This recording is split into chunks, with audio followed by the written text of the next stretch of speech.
Ir ką? Vaizdo įrašą užblokavo. Seimo narys, Lietuvoje išrinktas ar ne, ir nusprendė užsienio kompanija, kad kalbate dezinformaciją. Tai dabar mes esame Seime.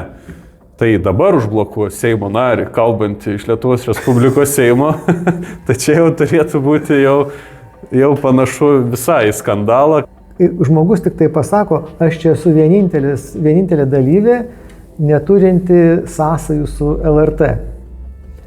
Ir tada sako, jūsų mikrofonas neveikia, bet tas neveikimas toks įdomus. Įsivaizduojat, ta mergaitė, kuri veda po tą diskusiją, jinai girdi, o vertėjas negirdi. Ir čia kaltas, žinokit, mikrofonas. Pats protesto organizatorius paminėjo, kad dar vienas protestas bus. Ir bijau, kad mes turime tokį iškreiptą veidrodį. Yra mitingai, kurie yra remiami, drįsiu pasakyti, šešėlinės valstybės, remiami tų žmonių, kurie rodo valstybėje vidurinį pirštą.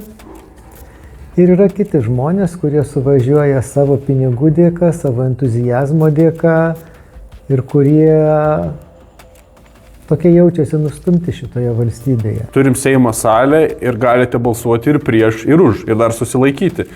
Tai taip išeitų dabar, pavyzdžiui, turim kažkokį jautrų klausimą, tai galėtų užblokuoti mygtukus, tarkim. Užblokuoja prieš, o dabar Kapčiamiesčio poligono įstatymą, kad jūs negalėtumėt balsuoti prieš ir palieka už, nes jeigu balsuojat prieš, nereikia net žodžių sakyti, reiškia, jūs kažką, jau galvojat kažką, dezinformaciją kažką galvojat turit, kas yra visiškas absurdas. Bet kai aš sakau, kad šiuo klausimu aš galvoju taip, tai čia iš principo dezinformacijos kriterijus, jisai čia yra ne prie ko, čia negerbėmieji, čia yra ne kova su dezinformacija, čia yra cenzūra. Čia yra Konstitucijos 44 straipsnio tiesioginis pažeidimas. Rimai, kitą kartą, jeigu nepavyks, vyksim Europos parlamentą, iš ten kalbėsim. Gal ten jau neužblokuos. Jeigu iš ten jau gal Europos parlamento rūmai apsaugos. Sveiki, mėly bičiuliai, su visai sveikinas Jaunimo naujienos.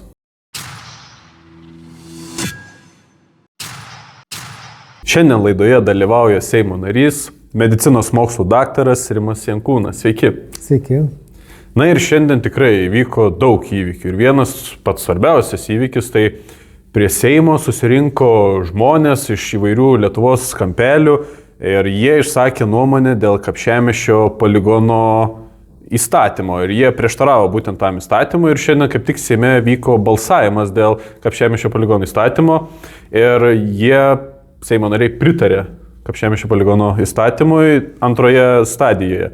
Taip, tokia gavosi įdomi situacija. Aš buvau lauke, buvau proteste, kalbėjau ir nuo scenos, o jūs buvote Seimo salėje. Tai ką galėtumėte pakomentuoti savo požiūrį, ką matėte Seime, kai vyko balsavimas ir apskritai ką galvojate apie tokius protestus, kad žmonės atvyksta ir pasako savo nuomonę? Man labiausiai gaila, kad susidaro įspūdis, kad šitas klausimas yra jau išspręstas ir jisai išspręstas ne Seime. Tai prisimename, kai berods sausį Valstybės gynybos taryba, jeigu nepainioju pavadinimo, kur keli žmonės susirinko ir nusprendė, kad poligonas bus ten, kur jie nusprendė. Ir paskui liko technikos klausimas, prastumti šitą klausimą, įforminti teisės aktais. O kas jau galvoja kitaip, aišku, dabar to etikečių klijavimas yra nebe toks intensyvus kaip prieš keletą metų, bet kaip ten bebūtų, tokie žmonės bandomi apšaukti vos ne Lietuvos priešais. Ir kartais tą daro tie, kurie yra KGBistų palikuonis ar okupantų palikuonis. Kartais kitoje pusėje apšaukiami liaudės priešais yra netgi tie žmonės, kurie patys kovojo prieš sovietinę valdžią prieš 40 metų. Ir matėme susirinkusius žmonės, matėme, kad jų yra mažiau palyginti su prieš kelias dienas ar savaitę vykusių kitų mitingų dėl atseit žodžio laisvės. Ir bijau, kad mes turime tokį iškreiptą veidrodį. Yra mitingai, kurie yra remiami, drįsiu pasakyti, šešėlinės valstybės, remiami tų žmonių, kurie rodo valstybėje vidurinį pirštą. Ir yra kiti žmonės, kurie suvažiuoja savo pinigų dėka, savo entuzijazmo dėka ir kurie tokie jaučiasi nustumti šitoje valstybėje. Taip, iš tiesų pilnai pritariu. Pats, kadangi dalyvau proteste, esu labai dėkingas žmonėms, kurie atvyko, nes, kaip ir jūs teisingai paminėjote, yra kita pusė, kuri turi sisteminę žiniasklaidos paramą, kurie turi finansus, kur partijos prisideda ir jie tada sugeba sukviesti protestuojančius ir taip įdomiai galime pamatyti, kaip jie tą minę įsivaikšto per 10, per 15 minučių, atrodo laikas yra iki ten, išbūnam ir dingstam. Bet čia yra kitaip, žmonės atvyksta patys, tai patys finansuoja, patys savo iniciatyvą skiria darbo dieną, nes viskas vyko darbo dieną, tai iš tiesų, manau, tikrai pavyko, aišku, Seimo nariai neišgirdo, bet dar nėra galutinis balsavimas, tai pats protesto organizatorius paminėjo, kad dar vienas protestas bus. Tačiau, kaip jūs ir paminėjote, neseniai buvo protestas šalin rankas, jūs irgi pasidalinote vaizdo įrašų socialinėme tinkle Facebook, jūs ten, kadangi buvote atvykęs, pasidalinote savo mintimis, tai ir dabar irgi Seime netoli jau kaip ir turėtų būti svarstymas dėl pačio LRT, dėl tų įstatymo pataisų, ką tie vadinamieji kultūrininkai tie kovoja, tie ginasi ir panašiai. Tai kaip vertinate tą situaciją, kaip vertinate tos protestus ir kadangi iš vidaus, kaip viskas atrodo ar ne, ar kiek tai daro įtakos Seimo nariams, kurie turėtų balsuoti dėl šitų pataisų, dėl LRT? Manau, kad kažkiek įtakos daro ir nereikia sakyti ir dėl Kapčiamiesčio poligono, kad Seimo nariai neišgirdo, nes buvo tokių, kurie išgirdo ir pamatė. Ir tai yra svarbu, žmonių nuomonė svarbi tikrai, matyti ne visiems. Kas dėl to kito mitingo, dėl vadinamosios žodžio laisvės, tai be abejo žmonės turi teisę protestuoti ir išsakyti savo nuomonę, bet pasižiūrėkime, kas sudarė tą mitingą. Mitingo organizatoriai, pagrindiniai kalbėtojai yra tie, kurie gausiai minta iš tų 80 milijonų. Nemažai jaunimėlio, kuris akivaizdžiai nelabai ką tenai supranta. Pasakė, kad čia laisvė, reiškia čia laisvė, va tai pasakė. Aš vieną kartą buvo ten jie balkonė susirinkę, tai pakalbinau vieną merginą, sakau, tai padiskutuojam, kur čia yra žodžio laisvė. Kodėl vieni gali kalbėti, kiti negali ir tai vadinate žodžio laisvę. Kokia čia žodžio laisvė, kai vieni reklamuojami, o kiti cenzuruojami. Šiandien toks veikėjas, didelis LRT administracijos gynėjas Juozapaitis,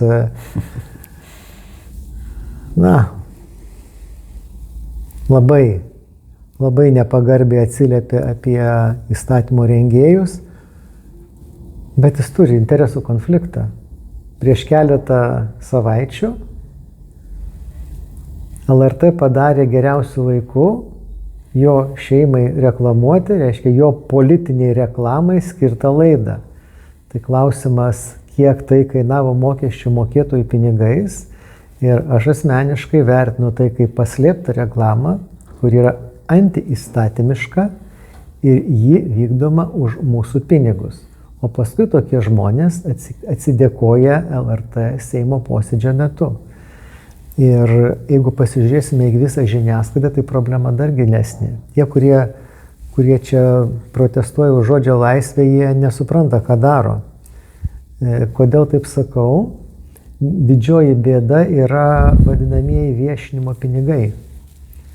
Reiškia, prieš jau 14, o beveik 18 metų, 2008 gale, naujoji konservatorių vyriausybė padarė didžiulę niekšybę spaudai. Jie panaikino lengvatinį PVM-ą. Toliau kitas darbas buvo padarytas, visokie rėmimo fondai, reiškia, iš jūsų atimsim pinigus, o paskui tie, kurie kalba, ką reikia, rašo, ką reikia, duosim pinigų. Tai čia yra tokia žodžio laisvė pas juos. Tai yra toks mini Sovietų Sąjungos, dabartinės Rusijos, Baltarusijos, Kubos ir panašių režimų variantas. Žinau, kad yra klausytojų, kurie galvoja, kad galbūt ten kokioje Rusijoje ar Baltarusijoje visai gerai. Ne, tenai nėra gerai. Tik aš sakau, kad Lietuva eina tuo pačiu keliu su lozungais, kurie yra visiškai priešiški. O tikrovėje veiksmai yra labai panašus.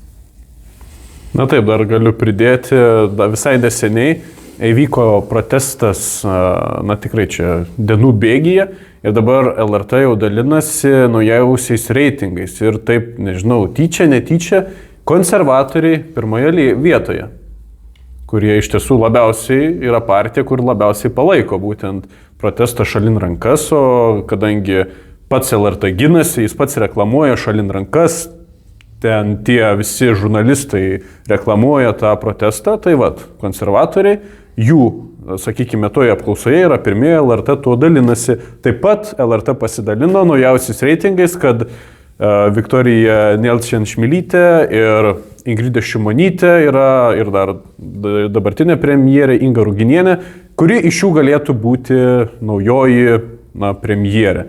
Tai vat, nežinau, atsitiktiniai dalykai, neatsitiktiniai, bet kaip tas yra geras liaudės posakis, ranka ranką plauna. Tačiau, na ką, Rimai, šnekame dabar Seime, pakilome, kaip praeitą kartą kalbėjome kitoje vietoje, bet dabar būtų iš vis paradoksali situacija, nes praeitą kartą mūsų vaizdo įrašą TikTok platformoje užblokavo todėl, nes skelbia, kad jūs ką kalbėjote, kad paminėjote Kapčiamiesčio poligoną, paminėjote, kad yra klausimų dėl pačio įstatymo, kad žmonės gerai, kad ir paprieštarauja ir panašiai. Taip pat paminėjote Ingridą Šimonytę, paminėjote, kad jį kritikavo jūsų susitikimą su Kaulu ir ką. Vaizdo įrašą užblokavo. Seimo narys, Lietuvoje išrinktas ar ne, ir nusprendė užsienio kompanija, kad kalbate dezinformaciją. Tai dabar mes esame Seime. Tai dabar užblokuoja Seimo narį, kalbant iš Lietuvos Respublikos Seimo. Tai čia jau turėtų būti jau panašu visai skandalą, kadangi pakeitėm vietą, tai turėtų visai įdomiai atrodyti. Na, aš manau, kad žmonės tiesiog nesupranta, kas yra dezinformacija. Jeigu, pavyzdžiui, Lietuvos biudžete yra, sakykime, ten 17 milijardų eurų surinkta iš įvairiausiais mokesčiais, ne? Ir sakyčiau, kad surinkta 10 arba 30. Va čia būtų dezinformacija. Bet kai aš sakau, kad šiuo klausimu aš galvoju taip, tai čia iš principo dezinformacijos kriterijus, jisai čia yra ni prie ko. Čia negerbėmieji, čia yra ne kova su dezinformacija, čia yra cenzūra, čia yra Konstitucijos 44 straipsnio tiesioginis pažeidimas. Ir kadaise Sovietų Sąjunga darė sąžiningiau. Jie tiesiog sakė, kad yra cenzūra, buvo Glavlitas už cenzūrą atsakingas ir šitą cenzūrą turėjo pereiti visą informaciją, kad galėtų išvysti viešumą. O aukščiau Glavlito pasirodo buvo toksai Suslovas, berods Michailas, Sovietų Sąjungos politbiuro narys ir jo pilkų peliukų kabinetas. Ir baisiausias dalykas, ką tada galėdavo padaryti bet kuriam rašančiam žmogui, tai išbraukimas Suslovo pilkuoju pieštuku. Tas išbraukimas būdavo nuosprendis. Viskas, kokiam Solženicinui kažką išbraukė, viskas. Jo kūriniams kelias yra uždarytas. Ir tada šitą cenzūrą pagimdė savicenzūrą, kad kiekvienas žmogus prieš kažką sakydamas ar rašydamas pradėdavo galvoti, o kas iš to išeis. Tokiu būdu sistema užsikonservavo supuvo ir sugriuvo nuo pirmo laisvo žodžio pūstelėjimo. Tai aš linkiu dabartiniai sistemai nenueiti Michailo Suslovo ir Sovietų imperijos pramintų keliu. Na taip, galime tą peštuką, sakykime, jis jau pakeitė formą, dabar jis jau yra internetinėje erdvėje, bet ką jūs ir gerai pastebėjote, dėl apskritai, kad Seimo narys turi turėti ne tik teisę, bet paprastas pavyzdys, turim Seimo salę ir galite balsuoti ir prieš, ir už, ir dar susilaikyti. Tai taip išeitų dabar, pavyzdžiui, turim kažkokį jautrų klausimą, tai galėtų užblokuoti mygtukus, tarkim. Užblokuoja prieš, o dabar kapšiajame šio poligono įstatymą, kad jūs negalėtumėt balsuoti prieš ir palieka už, nes jeigu balsuojat prieš, nereikia net žodžių sakyti, reiškia, jūs kažką, jau galvojat kažką, dezinformaciją kažką galvojat turit, kas yra visiškas absurdas. Tai kaip pats susiduri, kai su visa ta, sakykime, internetinė erdvė ir kaip iš tiesų žmonės yra blokuojami ir kadangi, kai pasidalinau to vaizdo įrašų, žmonės netgi man pačiam parašė ir pakomentavo, kad yra tokie vadinamieji elfai, tokie, sakykime, tam tikros visuomenės grupės, galbūt tos grupės, kuri labai čia ir protestuoja šiuo metu. Tai jie seka vaizdo įrašus ir jie tiesiog masiškai juos reportuoja, tarkim, ir taip algoritmai gaudo vaizdo įrašą ir taip jie yra ištrinami. Tačiau, čia yra tik viena iš teorijų, bet kokiu atveju liūdna. Seimo narys blokuojamas, išsako savo nuomonę, pasidalina savo kažkokiu tai nuomonę ir yra blokuojamas. Bet keisčiausia, jeigu jis nueitų į LRT, į L-rytas, į Delfį, jis gali kalbėti, ką nori. Tikrai nebus blokuojamas, bent jau kol kas tikrai. Galėtumėt pasakyti ant tą patį ir vaizdo įrašas turbūt būtų praėjęs. Jis būtų praėjęs, aš čia noriu atkreipti dėmesį, kad tikėtina, kad Kęstutis šnekėjo apie tuos, kurie kovoja už žodžio laisvę, čia tie patys, siekia blokavimo ir siekia žodžio laisvės, įtarimas pasitvirtino, ne? Ir kas liečia LRT, tai aišku, kad neužblokuotų, bet aš manau, kad toks nuėjimas būtų paskutinis. Nes jeigu tik tai vienas žmogus nueina ir pasako, ką galvoja, ir tas netinka Monikai šviesiausiai, su pieštuku, tai su Michailo Suslovo pieštuku tas žmogus išbraukiamas. Vieną kartą COVID absurdo laikotarpiu pasirodė LRT eteryje toks Chomentauskas. Psichologijos, man atrodo, mokslo daktaras, galiu apsirikti srityje, bet nustebau, kad girdėdamas LRT eteryje tokį pasvertą, adekvačią, protingą kalbą. Kuo viskas baigėsi? Čia pačia pradžioje dar.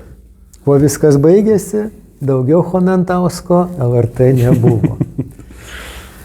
Aš pats buvau pakviestas, tai sako, ar pritarėt galimybių pasui? Sakau, aš pritarčiau, jeigu būtų tas, anas.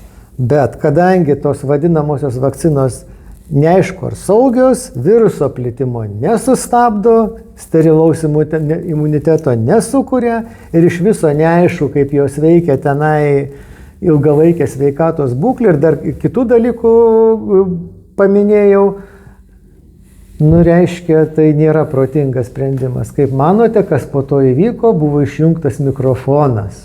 O, techniniai gedimai atsirado. Panašiai buvo, žinokite, ir kai vyko diskusija apie žodžio laisvę tokiame Europos parlamento, neprisimenu grupės pavadinimo, bet žinau, kad tai buvo vasario 3 dieną, ten kvietė padiskutuoti. Tai va profesorė Liudvika Meškauskaitė buvo pakviesta pasisakyti ir sako, gal jūs galite kalbėti angliškai, vertėjai negirdi. Jūs įsivaizduojate, žmogus tik tai pasako, aš čia esu vienintelė dalyvė, neturinti sąsajų su LRT. Ir tada, sako, jūsų mikrofonas neveikia, bet tas neveikimas toks įdomus. Įsivaizduojat, ta mergaitė, kuri veda po tą diskusiją, jinai girdi, o va vertėjas negirdi. Ir čia kaltas, žinokit, mikrofonas. O jeigu jinai kalbėtų angliškai, tai tada mikrofonai veiktų. Na čia mūsų nūdienos tiesiog ir, kaip čia, naujienos. Jeigu kalbi, kai reikia, tai viskas veikia. Padeda ir gamta, ir oras, ir technologijos, ir mikrofonai veikia, ir prodiuseriai žino numerį, jie gali paskambinti ir taip toliau. Jeigu biški nepataikai, ir mikrofonai pradeda neveikti, ir prodiuseriai numerį praranda, ir žodžiu, viskas, kaip sakant, pabiški ištrinami iš viešosios erdvės. Bet kokiu atveju džiugu, Rimai, kad sutikote dalyvauti laidoje, džiugu, kad esame Seime, galbūt šį kartą mus nuo cenzūros apsaugos Seimo rūmai. Ir ES vėliava. ES kuri vėliava. sukurta su laisvės idėja. Rimai, kitą kartą, jeigu nepavyks, vyksime Europos parlamentą, iš ten kalbėsim. Nu gal ten jau neužblokuos, jeigu iš ten jau gal Europos parlamento rūmai apsaugos. Bet kokiu atveju ačiū, kad atvykote ir sėkmės jums Seime, sėkmės darbuose. Ačiū už kvietimą, Kęstuti.